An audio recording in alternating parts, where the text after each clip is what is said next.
تعالى اقول لكم ازاي بنضف الميكرويف. يلا بينا. تريك بسيطة هتخلي الميكرويف من كده لكده. هنجيب طبق ونعصر فيه ليمون، وبعدين هنحط القشر بتاعه، وهنحط خل، وهنسيبها في الميكرويف من دقيقة ونص لدقيقتين. وهنزود على الطبق اللي فيه الليمون والخل منظف المواعين، ونبتدي ان احنا ننضف بيه الميكرويف من جوه. ميكس الليمون مع الخل مع المنظف المواعين هيشيل اي دهون موجودة في الميكرويف.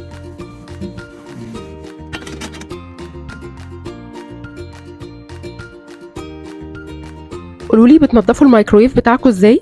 متنسوش الفولو واللايك والسبسكرايب.